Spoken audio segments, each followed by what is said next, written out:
မင်္ဂလာပါမိဘပြည်သူများရှင်ကျမကတော့အီလေလေသတင်းဌာနကနေမအီမလေးအစီအစဉ်များကိုထုတ်လွှင့်ပြသနေတာဖြစ်ပါတယ်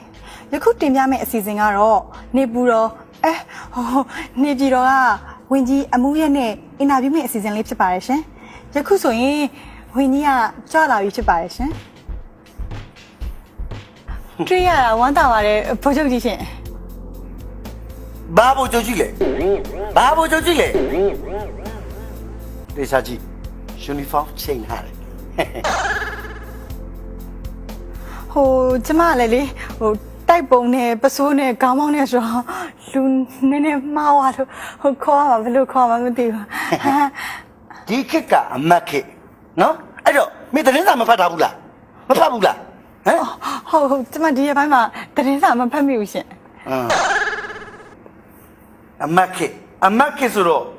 ဝင်ကြီးကနေအမတ်တနေရာရအောင်လို့ယူနီဖောင်းချိန်ထားတယ်ယူနီဖောင်းဆိုတာအဲ့လိုပြောင်းမြင်နိုင်ပြောင်းလို့ရလားရှင်မဟုတ်ဘူးလေအဲ့ဒီလိုမဟုတ်ဘူးလေယူနီဖောင်းချိန်တယ်ဆိုတာလမ်းကြောင်းရှိဟုတ်ဒီနေ့လေဘိုးချုပ်ကြီးမဟုတ်ပါဘူးဝင်ကြီးနဲ့တွေ့ရတာလေဆင်မြောင်းကိစ္စတွေနဲ့ပတ်သက်ပြီးမေးစရာရှိလို့ပါရှင်မေးစရာရှိလို့မေးစရာရှိမြန်သွားစရာရှိတယ်နော်စီယုံကြီးစင်းစရာရှိတယ်ကဲမေးစရာရှိမြန်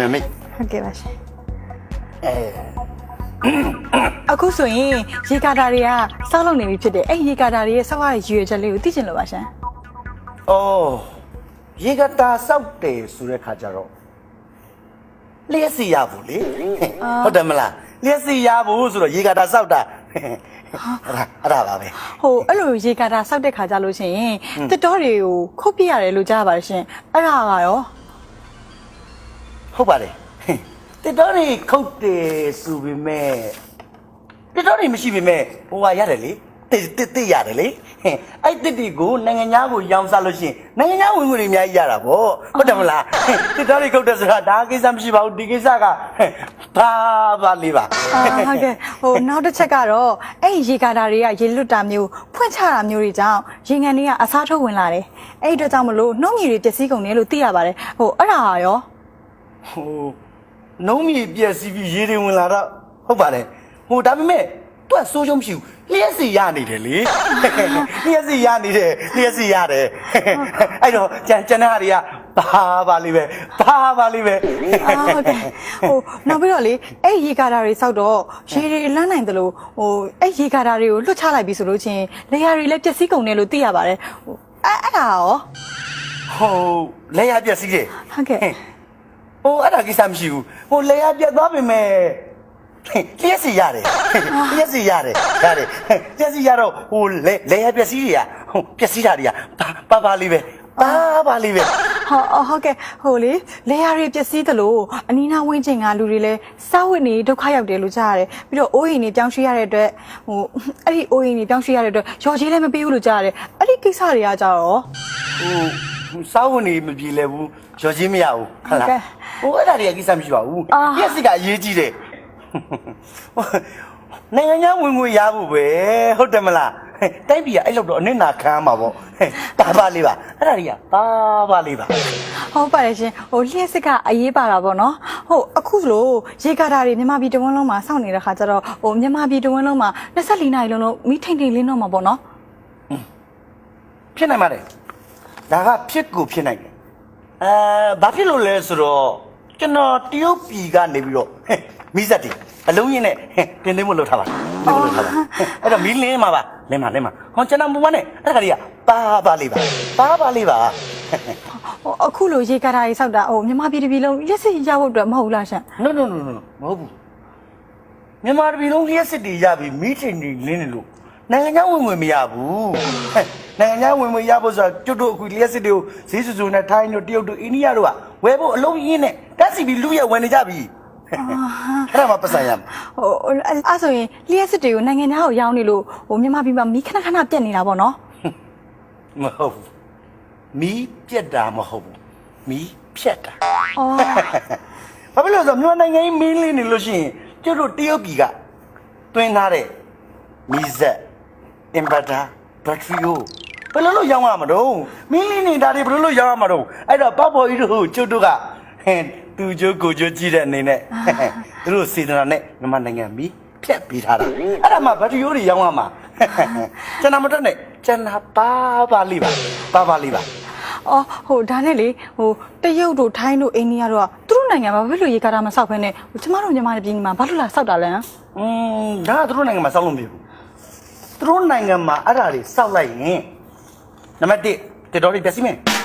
နံပါတ်2လေယာဉ်တွေပျက်စီးမယ်နံပါတ်3တဘာဝပတ်ဝန်းကျင်တွေပျက်စီးမယ်အဲ့တော့သူတို့နိုင်ငံမှာဘယ်ဆောက်လို့ရမလဲအဲ့ဒါကြောင့်မို့ကျုပ်တို့နိုင်ငံမှာဆောက်ခွင့်ပြုလိုက်တာအော်ဟိုသူတို့စီမှာအဲ့ရေကားတာတွေဆောက်လို့ချင်းပတ်ဝန်းကျင်ကိုပျက်စီးတယ်ဆိုလို့ချင်းကျမတို့စီမှာရောမပျက်စီးဘူးလားရှင်ပြက်တော့ပြက်တယ်သူတို့နိုင်ငံမှာကလူထုဆန္ဒလူထုသဘောထားကိုကြောက်ရတယ်ကျုပ်တို့နိုင်ငံကကြတော့ခင်ဗျားသိပါတယ်ခင်ဗျားလည်းသိနေတဲ့ကိစ္စပဲပါလေးပါဟုတ်ကဲ့ဟိုဒါနဲ့လေလျှက်စစ်ကိုရောင်းတော့ဟိုနိုင်ငံခြားဝင်ငွေတွေရတယ်အဲ့လိုနိုင်ငံခြားဝင်ငွေတွေရပြီဆိုလို့ရှိရင်လူထုတွေလိုအပ်နေတဲ့ပညာရေးတို့ကျန်းမာရေးတို့ဟိုအထောက်အကူပြုတဲ့ပစ္စည်းတွေဝယ်မှာပေါ့နော်ဟုတ်ပါတယ်ဒါပေမဲ့အခုလောလောဆယ်တော့မဖြစ်နိုင်သေးဘူးထင်တာပဲကျွန်တော်တို့20ရာစုလောက်ကြာရင်တော့လူပေးနိုင်အောင်လို့တော့စဉ်းစားနေလို့မှာပဲဟိုစမိုးရှိတယ်မလားတက်မလို့အင်အားချိမှတိုင်းပြည်အင်အားချိပြီးတယ်အဲ့တော့အဲ့ဒီတက်ကိုကျွန်တော်တို့ကဟိုဟာဒီလေဟိုတို့ဒါတို့စစ်လက်နဲ့အဲ့ဒါဝယ်ရအောင်မယ်ဟိုဒါဆိုရင်စစ်လက်နဲ့အချို့ဝယ်ပြီးဟိုကျန်တဲ့နိုင်ငံခြားဝင်ငွေတွေတော့ပြည်သူတွေတက်သုံးမှာပေါ့နော်ခင်ဗျားဒါမမင်းနဲ့ခင်ဗျားတော်စိုးတာပဲဟမ်ခင်ဗျားလိုမေးခွင့်မရှိဘူးနော်အဲ့ဒီကိစ္စကျုပ်တို့လူကြီးတွေအခုမှဝေးစုခွဲလို့တော့မရသေးဘူးနော်ဟုတ်တယ်မလားအဲ့ဒါပြီးတော့ကျုပ်တို့နောက်ထပ်10ရက်စောင့်မယ်နော်နောက်ပြီးတော့ရေထွက်တဲ့အပေါက်တွေလိုက်ပိတ်မယ်ဟာဟိုရေထွက်တဲ့အပေါက်မှန်သမျှတော့ဟိုလိုက်ပိတ်လို့မရဘူးထင်တယ်ရှင်ဘာလဲမေးတာတော့ဟမ်မမေးတာတော့မဟုတ်ပါဘူးဟိုစမ်းကြောင်းတို့ပင်လေတို့ပြောတာပါမလေးစမ်းကြောင်းပင်လေလုံးနေနဲ့ကျုပ်တို့လက်ထက်မှာ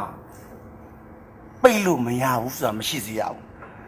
ပိတ်လို့မရဘူးဆိုအကုန်လုံးပိတ်လို့ရတယ်အကုန်လုံးပိတ်လို့ရတယ်ဟိုပိတ်တာမှာတော်တော်ပိတ်ပါတယ်ရှင်ဘုန်းကြီးတွေတရားဟောလို့မရဟိုအခုဆိုလို့ရှိရင်တချို့ဆိုလို့ရှိရင်ထောင်ထဲမှာတော့အပိတ်ခံနေရပါတယ်ရှင်ဟိုကျမတို့မြန်မာလူမျိုးပညာရှင်တွေကအိမ်ခါမိုးပေါ်မှာပန်ကာတင်ပြီးတော့လေအားလျက်စစ်ထုတ်ဖို့ကြိုးစားနေတယ်လို့ကြားပါတယ်ရှင်အဲ့ဒါဟုတ်ပါသလားရှင်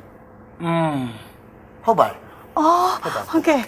အဲ့ဆိုဝမ်းသာကြပါရှင်မြန်မာတွေကအုံနောက်တော်ရှိတာပဲနော်လေကနေတော့လျက်စစ်ထုတ်ပေးနိုင်နေဆိုခုတော့မရှိတော့ပါဘူးအဲ့စီစဉ်မရှိတော့ပါဘူးဟိုဘယ်လိုဖြစ်လို့လဲမသိရှင်ကျွန်တော်တို့ကဗမာပြည်ထဲမှာရှိတဲ့လေတွေအကုန်လုံးကိုတရုတ်ပြည်ကိုရောင်းလိုက်ပြီခင်ဗျရှင်ရောင်းလိုက်ပါပြီလေကိုတရုတ်ပြည်ကိုတော့ရောင်းနေဟုတ်ပါတယ်ဟုတ်ဟိုနောက်တော့ဗာမြင်ရောင်းမလဲရှင်ရှိပါတယ်နောက်တဲ့ရောင်းမှုကတော့အဲ့ဒီလေအားလျက်စစ်ထုတ်နိုင်တဲ့ပုဂ္ဂိုလ်တွေပညာရှင်တွေ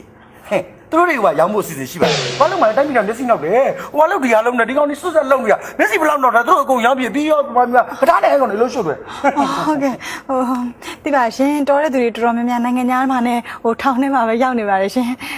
နောက်ပြီးတော့ဟိုဘာမြင်ရောင်းစရာရှိသေးလဲမသိရှင်ကျွန်တော်ကလေးစစ်သားတွေရောင်းမယ်ဗျာကလေးစစ်သားတွေရောင်းလို့ရှိရင်ဈေးကောင်းရမှာပြုတ်ပြီးမှကလေးစစ်သားမရှိဘူးလေဟုတ်တယ်မလားအဲ့ဒါရောင်းရင်ဈေးကောင်းရမယ်ရောင်းမယ်